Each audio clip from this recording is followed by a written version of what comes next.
DissociaDID, a YouTuber who calls herself a mental health advocate and a mental health professional.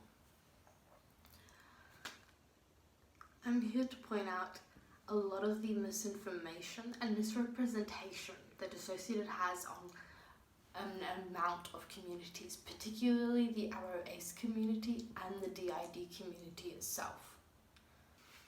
Quick rundown of things. Small things to start with. There are actually 4 types of OSDD, 5 if you count the subcategories of OSDD1A and OSDD1B. Now these aren't diagnosable in itself, it's just an OSDD, but they do come under the diagnosis itself. Kind of like CPTSD in the DSM-5, it comes under PTSD and isn't diagnosable on its own yet. Alters aren't separate people or entities. In this one body, there are a lot of different people. Collectively, we're known as a system.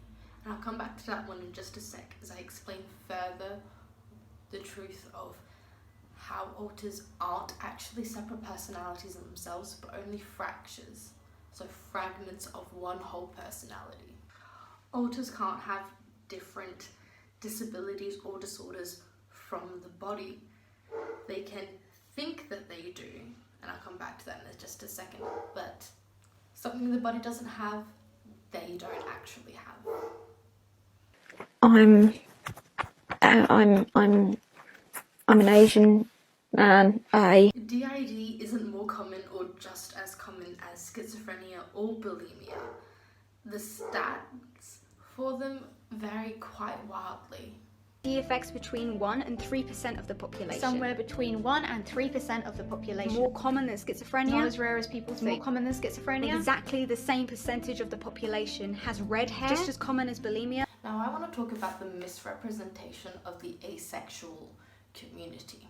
One thing is the misrepresentation of the ROACE community.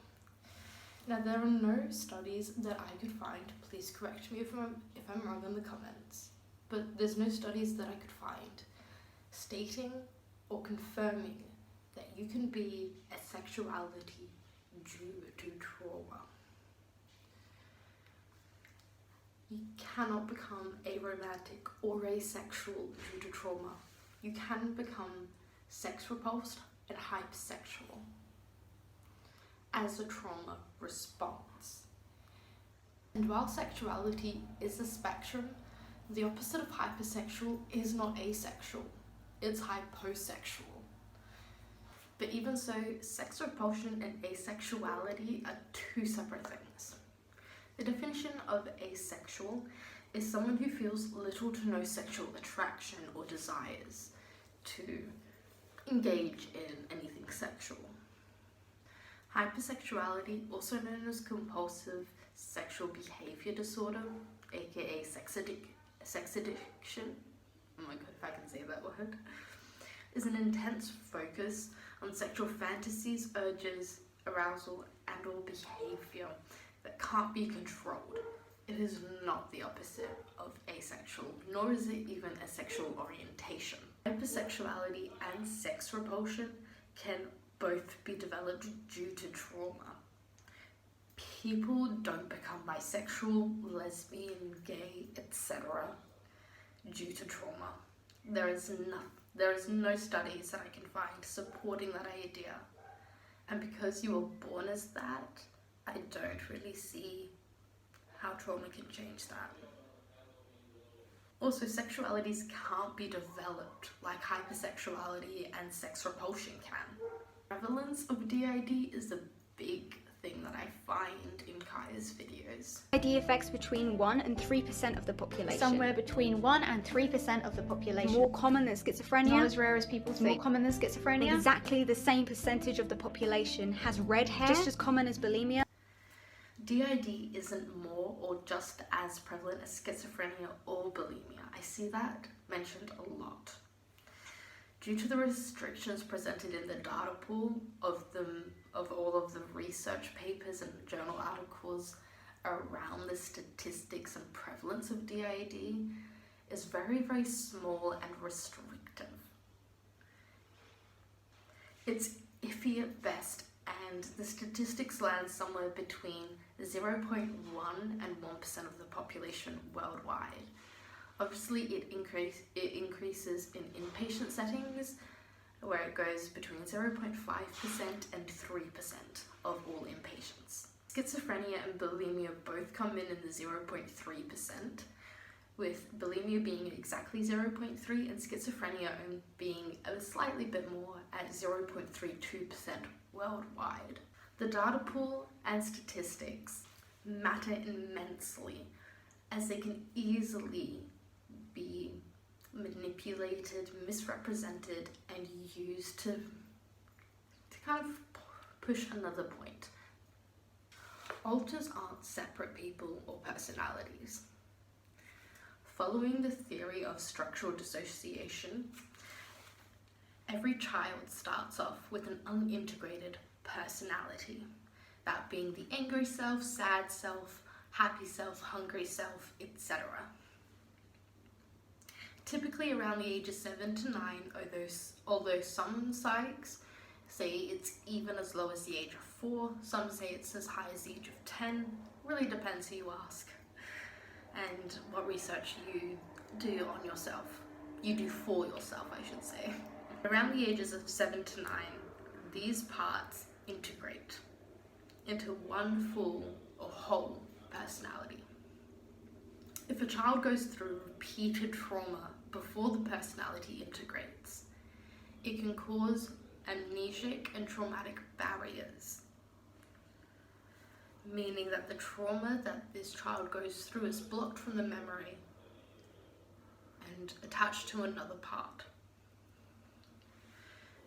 This can prevent the personality from fully integrating, and what you're left with is usually DID. In short, alters are just fragmented parts of one whole personality. Now that we understand that alters aren't separate entities themselves, sharing one body, a multitude of people and entities sharing one body, it's time to talk about non-human alters and alter race. If alters are just the same person, how can they be different ethnicities or different creatures? Short answer, they actually can't. Long answer, it's complicated. Alters develop in a child's brain, as whatever the brain feels can survive the trauma that the child is encountering. That can lead to alters based off of POC, off of animals and mythical creatures. The thing you need to understand is the alters aren't actually those races, and they aren't actually those creatures, those animals, those mythical creatures, those people, for interjects. If you all integrate, if all alters and parts integrate, the body isn't suddenly a werewolf, it isn't suddenly mixed race. If the body isn't affected, then ultimately what the alters are experiencing is a dissociative barrier keeping them and making them believe they are something that they are not. Not addressing the reasons that these alters are presenting as such is detrimental to lowering the dissociative barriers and working towards healing, whether that be functional multiplicity or final fusion / integration.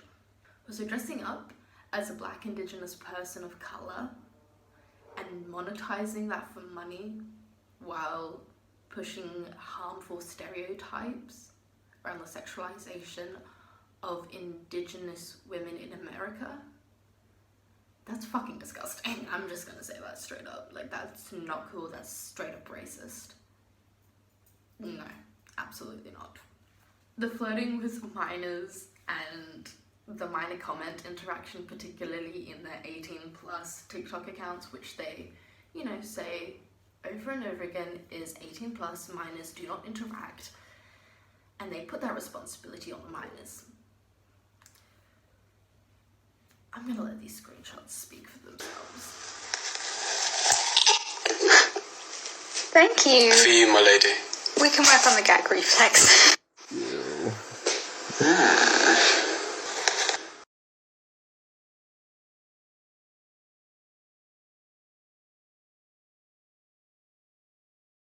I'm ready. I'm so ready. In which I give you a quote and you have to guess whether it's the title of a curse.